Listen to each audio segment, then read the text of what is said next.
Bryant, if you're living any kind of aspirational life, you're going to have some really tough days. You're going to have days when people who say they love you are just going to dump on you. Okay, people who supposedly support you are going to be nothing but drama and hassle for you. Supposed to crap on your dreams and say you can't make it. We save our worst behavior, but sometimes for those we care the most about. And there's an old Southern saying, no matter how much I love you, my son or my daughter, if I don't have wisdom, I can only give you my own ignorance. So out of love, we pass down bad habits from generation to generation.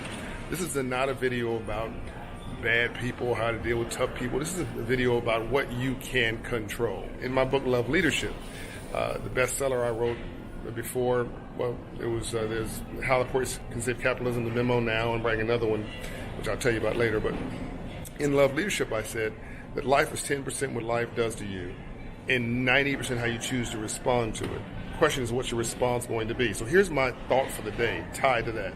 There's only two things in this world you can control: focus and execution. What are you going to focus on? Okay? And then are you going to execute? Move on, get results on the thing that you're focusing on. So life will give you crap. People will give you crap. People will tell you what you cannot do. Folks will trip you up. In fact, positive people focus on their ideas. Negative people focus on other people. Okay? We spend a lot of time talking to people who are talking about other people. Those are not really the kind of folks you want to be hanging around or getting advice from. But that's another video for another time. So yes, I've said before, you heard me say in the Civil Rights series, video series, if you hang around 9 broke people, you'll be the 10th. But what if you're the problem? What if it's your own energy that's messed up?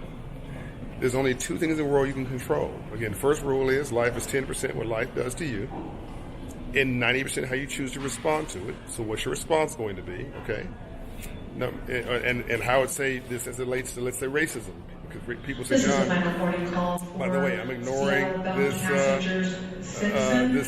overhead announcement because it's not tied to my messaging. Of course, an airport heading on another plane flight as usual. But if the world's trying to distract you, what are you going to do? If the world's trying to dump on you, what are you going to do? If somebody is being racist towards you, people say, John, you don't believe in racism. Yes, I do. I understand it. I respect it. But racism is sort of like rain. It's either falling someplace or it's gathering. So you might as well get out an umbrella and the color you like and start walking through it, because it's not going to change, so you must. So here's an example of controlling your own narrative. I can't get in your heart and change how you feel about me, but I can get in my heart and change how I feel about you. That's power. Okay, that's me saying life is 10%. Life is 10% what life does to you, and 90% how you choose to respond to it. What's your response going to be? So as it relates to, in this one example, as it relates to this video, focus and execution. Those are two things you can control. What are you focusing on? And what's your execution? What are your results today? Stop talking about things. Stop talking about other people and things. Start doing some things and start measuring your day based on what you got done on that list of yours. You want to go to bed tonight better than when you woke up. And by the way, this is also how you build wealth. You build wealth in your sleep.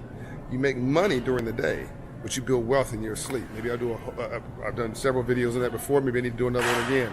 Wealth is a mindset. Financial literacy is just the first step on that road to a mindset upgrade and shift. I need you to understand the memo, my last book. I need you to understand how this world works. That spiritual wealth is different from financial wealth, right? If you have spiritual wealth, you may not have much money, but you'll never be poor. If you don't have spiritual wealth, all the money in the world will not save you. John Hope Bryant, I'm out. Peace and life. Go take your life back and see my folks at Operation Hope. One of my Hope Financial coaches, they will change your life.